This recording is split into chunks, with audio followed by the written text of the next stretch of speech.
सत श्री अकाल, आदाब, जय श्री राम सबको। मैं अशिया आपको एक अत्याचारी सास की कहानी सुनाने जा रही हूँ। एक छोटे से गांव में रजनी रहती थी, जो अपने पति रोहन और सास मृदुला के साथ रहती थी। मृदुला एक पुरानी सोच की औरत थी, जो घर की सारी जिम्मेदारियाँ रजनी पर डाल देती थी। रजनी दिन रात मेहनत करती, खाना बनाती, घर साफ करती, लेकिन मृदुला को कभी कुछ पसंद ही नहीं आता। रोहन अपनी माँ का लाशा था, इसलिए वो कुछ नहीं बोलता था। तो चलिए आगे हम ये देखते हैं कि एक अत्याचारी सास के दिल में अपने बहू के लिए करुणा जागती है या नहीं। चलो शुरू करते हैं।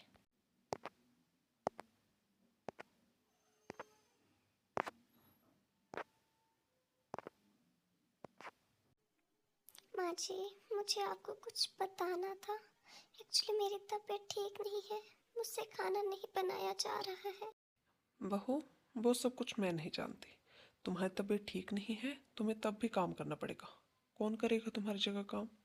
ये सब बहाने मेरे आगे नहीं चलेंगे, ठीक है? मैं जानती हूँ तुम्हें अच्छी तरह। ठीक है माँ जी, मैं खाना बनाती हूँ। तबीयत खराब होने के बावजूद भी रजनी किचन में जाकर रात के लिए खाना बनाने लगती है। हे मेरी माँ, मैं तो मर गई, कितना दर्द हो रहा है, हाय। तभी अचानक रजनी का सिर चकराने लगता है। हे मेरी माँ, मुझे तो चक्कर आ रहा है। और तभी रजनी बेहोश हो गई। गिरने की आवाज़ सुनकर रजनी की सास मृदुला किचन में आ जाती है, और तभी रोहन भी आ जाता है और रजनी को बेहोश पड़ा देख वह डर जाता है।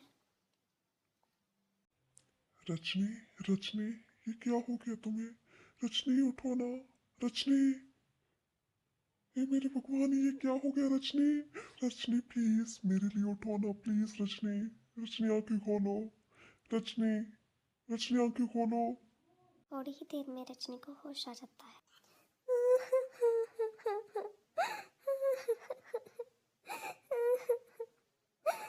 क्या हुआ रजनी? तुम क्यों रो रही हो? और तुम बेहोश पड़ी थी। क्या तुम्हारी तबीयत ठीक नहीं है? तुमने मुझे क्यों नहीं बताया कि तुम्हारी तबीयत ठीक नहीं है? माँ, तुम्हें पता था ना कि रजनी की तबीयत ठीक नहीं है? तुमने मुझे क्यों नहीं बताया? और तुमने फिर भी इससे घर का काम लिया। मुझे तुमसे ये उम्मीद नहीं थी। माँ, रजनी भी इंसान है, इसे भी आराम चाहिए, हमें उसका साथ देना चाहिए। पर तुम तो इसके साथ गैरों से भी बुरा व्यवहार कर रही हो। अब रो क्यों रही हो? रोने से कुछ नहीं होगा। रो क्यों रही हो? तभी मृदुला को अपनी गलती का पछतावा हुआ और वह फूट फूट कर रोने लगी।